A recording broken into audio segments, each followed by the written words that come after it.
The Great Gildersleeve. Yeah.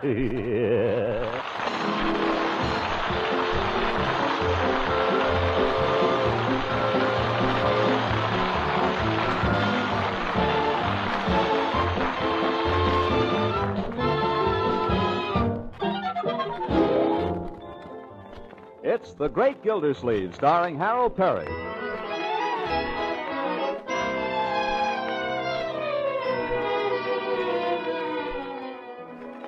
Now let's join The Great Gildersleeve.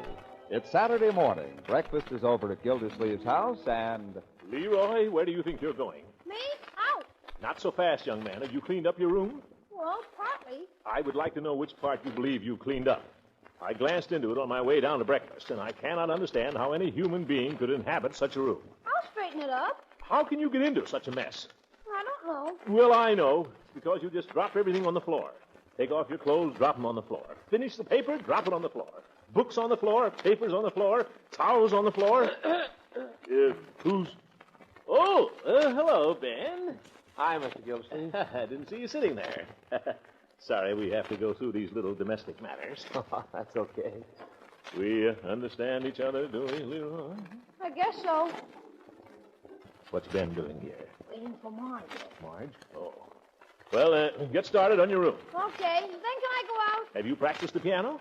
I'll do it this afternoon. This morning, Leroy, while we're fresh. For corn's sake, it'll be afternoon before I can play at all. We go through this every week, my boy. I should think you'd learn. Now, get at it. Why, Saturday's getting to be the worst day of the whole week. Boys. Well, Ben, haven't seen you in quite a while. Good to see you. Where you been keeping yourself? Oh, I don't know. It's that darn job, I guess. Takes up a lot of time. Oh, I suppose so. Wonder if you'd pardon me while I make a phone call. Just make yourself at home here, Ben. Oh, sure. Where the dickens is Marjorie, I wonder. Ben shouldn't be just sitting around like that. You use your phone, Miss Gildersleeve? I thought I'd order the roast for tomorrow. I'll be through in just a minute, Bertie. Yes, sir. I'll wait. You needn't wait, Bertie. I'll call you when... Hello? I'll call you, Bertie. Okay, Miss Gildersleeve. Let me know. Hello? Is Miss Piper there, please? Oh, well, I'll call her later. Thank you. Yes, this is Mr. Gildersleeve. Hello, Dr. Needham. How are you? Didn't recognize your voice. Well, I wanted to talk to Miss Piper about Leroy's piano lessons. But I can call her some other time. Sorry to bother you. You bet, Doctor. Goodbye. All right, Bertie, come and get it. Yes, I'll be right there. Oh, Ben. Let's see. You're waiting for Marjorie? Yes, sir. I thought she might like to jump in the car and drive down to Beesmeyer's with me. Got to pick up a tire. Oh, yes. Had a flat. They're putting in the boot. Boot. Oh, well, Marjorie... She has some stuff she has to finish. She said, I'm just waiting. I see. Well, who's that? Excuse me. Well, good morning, Gildy. Oh, hello, Judge. What's on your mind? Come in. Hang up your chair and take a hat. My friend, I've been working for you like a dog the last half hour. Working? For me? Who hired you? What are you talking about? Why in the name of heaven didn't you meet Leela Ransom's train this morning? Train? Why, George, I forgot all about it. Did you meet her? Certainly I met her. She's a client of mine. You're going to have to do some explaining, Gildy, if you want to get back in her good graces. You needn't raise your voice, Judge. Oh. Didn't see you there, Ben. Hi, Judge. Hi. Hi. If I were you, Gildy, I'd run right over there now and start apologizing. Tell her that you were tied up or something. I forgot, Judge. I told you that. Forgot? You've got that young woman on your mind. Ben, I wonder if you'd mind. The judge and I have something confidential to do. Would you mind sitting in the dining room for a few minutes? No, that's okay. I'll sit anywhere. What were you starting to say, Judge? Gildy, I'm a good friend of yours. I hesitate to speak about such a personal matter. You didn't hesitate just now. Come on, say it. I dare you to say it. Gildy, that's not the spirit. As I say, I'm bringing this up as a friend. Now, you and this Piper girl... Stop! I will not have her referred to as this Piper girl. In fact, I take it as a personal favor if you refrain from mentioning the lady's name at all. Very well. The fact remains that you're making a fool of yourself, Gildy. The whole town's talking about you and Leroy's music teacher. That's ridiculous. I've hardly seen the girl. Besides, our whole relationship is something you couldn't possibly understand. A peculiar and unique relationship. Is that it? No. It's just beautiful, that's all. Just so happens she's a very fine pianist. Well, to me and to all the other decent people in town, it's just an old fool chasing after a child. Kindly leave my house, Mr. Hooker, immediately. I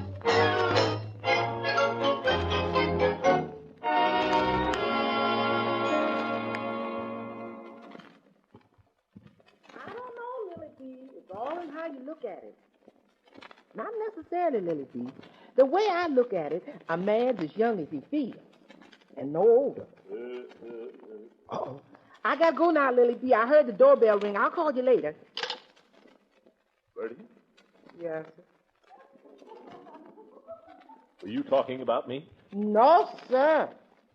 I didn't think you were.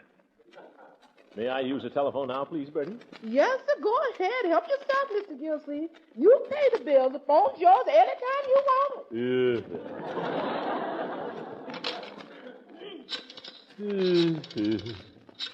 Wonder who Bertie was talking about.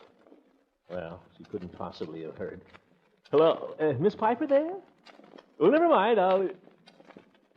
Yes, this is Mr. Gildersleeve. Hello, Dr. Needham. Terribly sorry to keep bothering you all the time.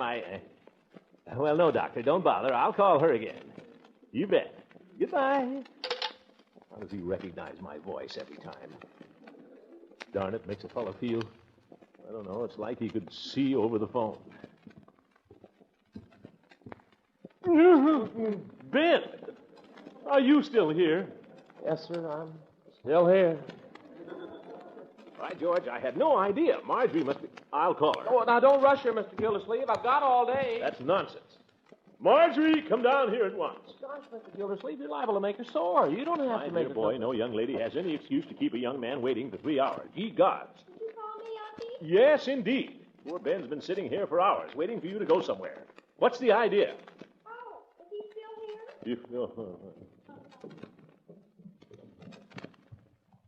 What time is it? 11:30. I'm afraid I can't go after all, Ben. I'm sorry. I didn't realize it was so late. Well, that's okay. It is not okay. Oh, please, Mr. Gildersleeve, it's okay with me. I'll see you around, Marge. Okay. Drop in soon again, Ben. Glad to see you any time. Thanks. Any time at all, Ben. So long, Ben. So long. Say goodbye, Marjorie. So long. So long, Marge. Well, that's a fine way to treat anybody, I must say. I say that's a fine way to treat anybody. Are you referring to me? Who do you think I'm referring to? Well, who wants to drive down to Beesmeyer's, for heaven's sake? What a dumb idea. If you didn't want to go, you might have told him so in the first place, instead of making him hang around here for 3 hours cooling his heels. Nobody made him. If he hasn't got anything better to do, You I could have told him you had no intention of going. Well, why can't he take a hint, for heaven's sake? That's the trouble with Ben. That's all he ever wants to do is just hang around. Besides, he's too old. Old? That's the silliest statement I ever heard. Ben old? 23 or 24, maybe? Well, he is. Good Lord. Well, he never wants to do any of the things the other kids do. He's always trying to get serious. My dear, life is serious. Ben's been in the Navy. He knows that. Well, I'm young yet, for heaven's sake. I want to enjoy myself a little while I've got my youth. I don't want to start getting serious. Not yet. Not with somebody years older than I am. 4 years? 5 at the most? Well, 6 maybe. Why are you throwing Ben at me all of a sudden? I'm not throwing Ben at anybody. I'm just defending him, that's all. I'm saying just because he's a few years older than the others, well... Uncle Mort, you're not fooling me. What's that? You're not defending Ben. You're defending yourself. What do you mean? You just don't want people to think you're too old to be running around with Miss Piper, that's all. Oh? You want them to think it's all right for somebody older to go around Where did you chasing- get the idea I'm running around with Miss Piper? Oh, really, Uncle Mort? Everybody in town is talking about it. Who is? What do they say? Never mind what they say. Just as...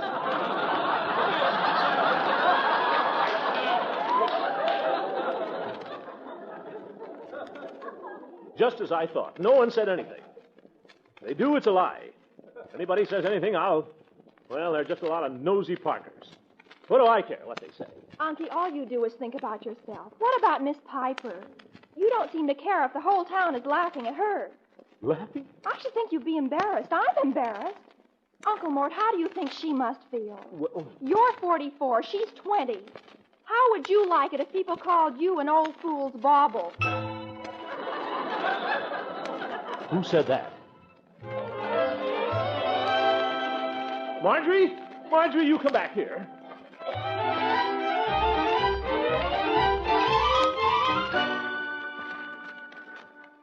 He's right, though. Never thought of it that way. An old fool's bauble. See? They can't say that about her. She's fine. She's good. She has her whole life before her, while well, her happiness is everything. Mine is nothing. It's her happiness that counts. By George, I've got a good mind to call her right up and tell her so.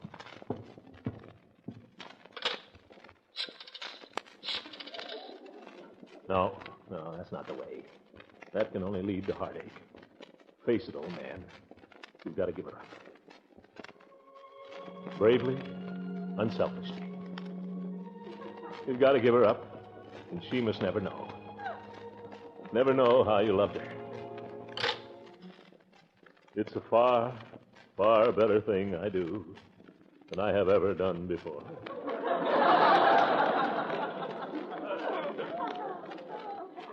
Who said that? I don't know who said it, but I know how he felt.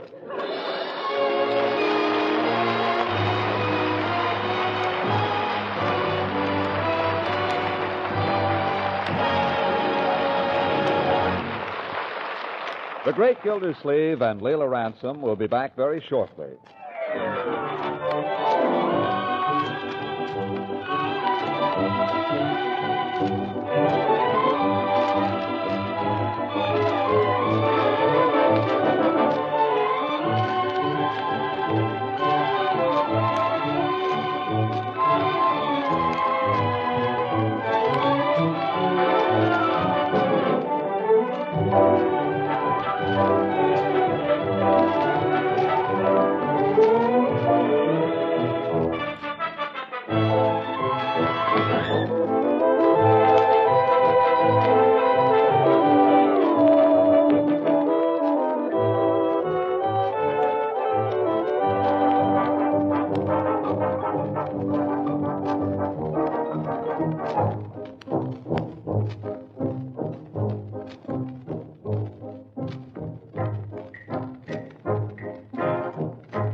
back to Gildersleeve.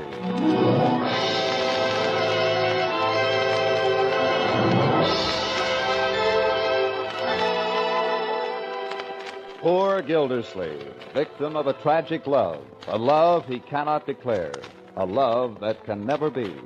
For the first time, he has had to face this simple truth. Joanne is 20, he is 44.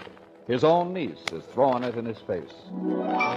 He was missing from dinner this evening. Without a word to anybody, he threw on his overcoat and stalked out of the house. He walked and he walked, aimlessly, hands rammed down in his pockets and staring straight ahead. Down Lakeside Avenue, across on Cherry, up Havenhurst, over on Woodruff, and on down Larchmont. On and on, till he came to the outskirts of town. Meanwhile, the sun had set.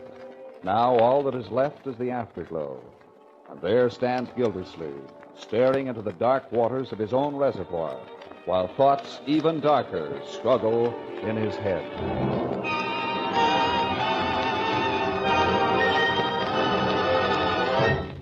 No. That would be the coward's way out.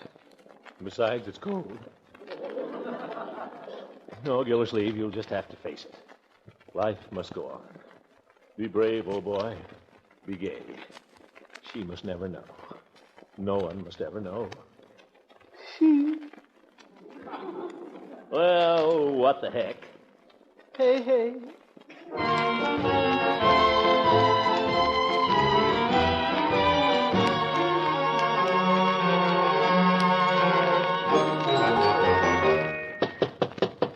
What the heck? Here today and gone tomorrow.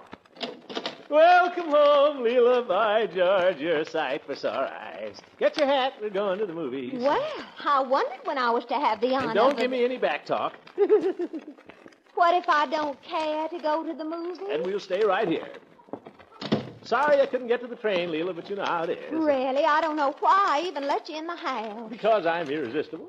I'd hardly call you that, but you're certainly unpredictable. Oh, you don't know how unpredictable I can be. I just don't give a hang. Chocolates. Have one. Got one. I must say you Yankees certainly make yourselves at home. Mm-hmm. That's us. And is that a love seat? Certainly it's a love seat. Then why aren't we sitting on it? Come here. Throckmorton.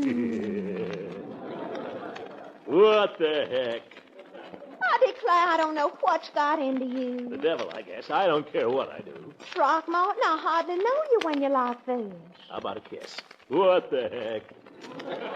Really? What's the matter? Why, I've never had anyone speak to me like that. Never. Never asked you for a kiss? Oh, well, certainly. Gracious, hundreds of them. But never, well, never like that. I mean, after all. I'm not a fellow that beats around the bush. Get an idea? Bingo. I don't care. What the heck? Well, in that case, you're talking to the wrong girl. Well, now, wait a minute, Leela. What are you sore about? Down where I come from, a gentleman just doesn't rush up to a lady and ask her for a kiss like ordering a loaf of bread. Well, I'm sorry, Leela. Come on back and sit down. I'll try to be nice. You haven't asked a thing about me, what I've been doing all these months, or how is my Auntie Pooh or anything. How is your Auntie Pooh? She's fine. That's good. Yes, she seems to have recovered completely. Huh? After I waited on her all those months, hand and foot. Remarkable old lady. Oh, for goodness sakes, the doctor gave up completely 3 months ago. I helped her make out a will and everything. How'd you come out? How did I? In the will. A will is a confidential document, Throckmorton. Oh, pardon me. What use have I got for a lot of old furniture? Oh, but let's not talk about wills and things like that. Let's talk about you. Have you missed me, Throckmorton? Yes, I have. Ah, I'll bet you're just saying that. I'll bet you've had dozens of girls since I left. No, I've been too busy. One man? Oh, I'd rather you had dozens than just one. By the way, how was Eve Goodwin? Eve? Well, I haven't seen Eve Goodwin in a month, and that's a fact. Really? She's so nice. Of course, she may be a little intellectual for you. Oh, I don't know. I always admire people with brains. I admire them terribly. But for a steady diet... Yeah, you're better.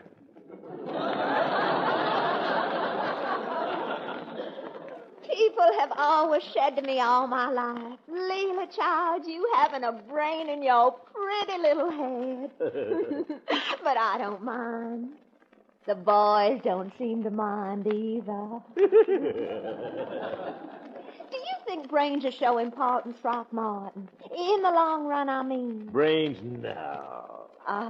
You know, I'm glad I'm back. Oh, I had a perfectly wonderful time down in Savannah, of course, with parties and balls and folks entertaining for me every minute. But I don't know. All the time I was down there, I kept thinking of the good times I used to have up here. Mostly with you. Uh-huh. Well... The long conversations we used to have in the evenings. And then the evenings without any conversation.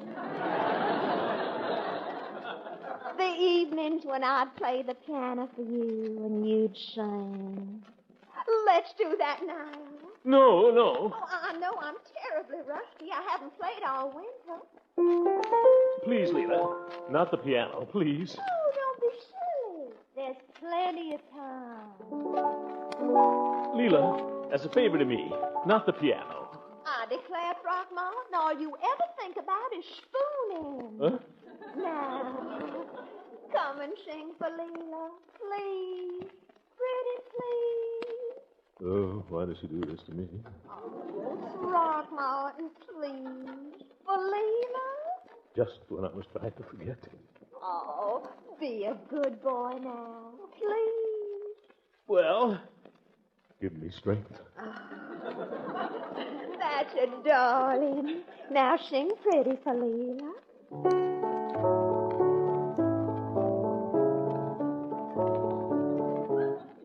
Sing, Throckmorton.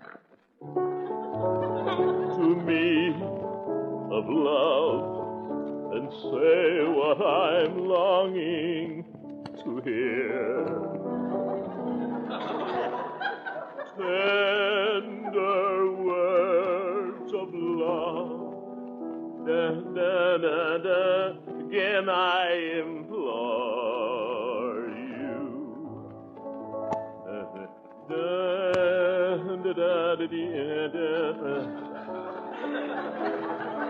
I've forgotten the words, Leela.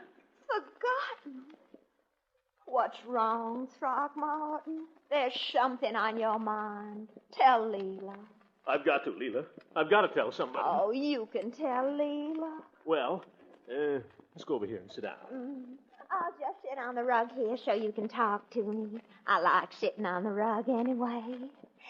Now, Leela. I love sharing confidences, don't you?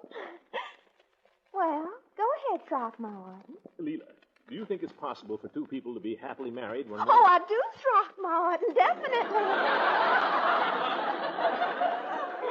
Leela, wait till you hear. I haven't told you yet. Oh. Well, I'm listening. What I mean is, do you think it's a mistake? Do you think there's any hope for a marriage of May and September? May and September? Well, October. In other words, do you think a few years' difference in age is important? I'm asking you that as a woman. I'm glad you asked me, Throckmorton, because I'll tell you how I feel about that. No, I don't think it's important. You don't? It doesn't matter if a man is older. The important thing is whether he really loves her. Oh, there's no question about that. Why, sometimes it's actually an advantage if the man is older. Oh, you really think so? It means he's apt to be, well, kinder and more experienced. He's able to protect her better. That's right. I never thought of that. Oh, and that's not all. Why, I don't know any woman who doesn't find older men more fascinating than young ones who don't know anything. Young whippersnappers. Exactly. Oh, they may be fun to dance with and all that. Gracious, I had a flock of them around me all the time I was in Savannah. And they were just as sweet as they could be. Just darlings, every one of them. But I don't know. There's something about a man after he starts to turn gray at the temples. But you're always hearing people say that when a man marries someone who's, well, younger than himself... Throckmorton, the world is full of people who are always minding other people's business. What does it matter what they say? Yeah, what do they know? What does it matter what people think? It's love that counts. You said it. Love can conquer anything. What a few years. Leela, you're a good kid. Oh, why, you were silly ever to worry about it. Gracious, if I'd had the slightest idea... You've given me new hope, that's why. Yes, by George, I'm not so old. I've still got some big years left, plenty of them. Well, of course. What's more, I haven't got much use for any man who'd let public opinion stand in the way of a girl's happiness. Just because she happened to be a little young? Is that her fault? Is that any reason to condemn her? Throckmorton, there's a little confession I could make, if it would be any comfort to you. What's that? I told a little fib. I'm not really 33. I'm 37. Bye. So you see, we're not really so far apart anyway.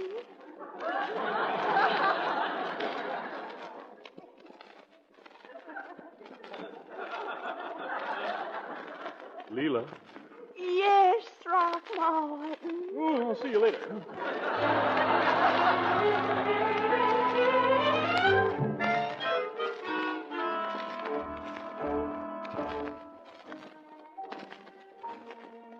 Oh, poor Leela.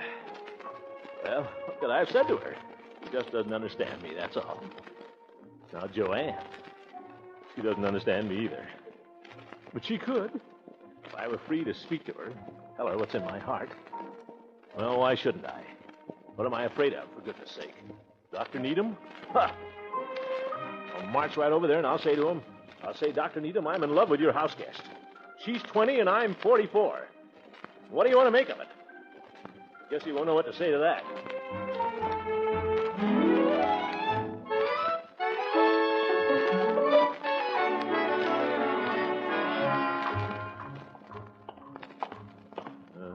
Somebody on the front porch there. I see a cigarette in the dark, moving back and forth. I guess they're sitting this way. It's Joanne.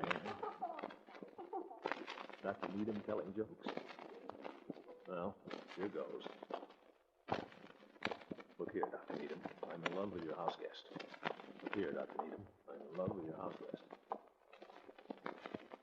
Well, good evening, folks. Who's there? That you, Joanne? This is Mr. Gildersleeve. Well, hello. Come up on the porch, won't you? She's glad to see me. It's now or never. Look here, Dr. Houseguest. Doctor... That's not Dr. Needham. No. Hi, Mr. Gildersleeve. Ben! Have some lemonade. Yes, won't you join us? No, thank you. I just happened to be passing by. Just thought I'd drop by and say hello.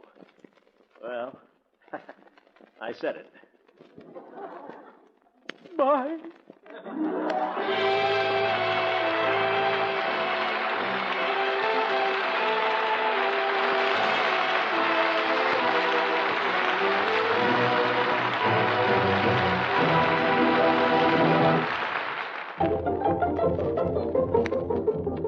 This is the United States Armed Forces Radio Service, the voice of information and education.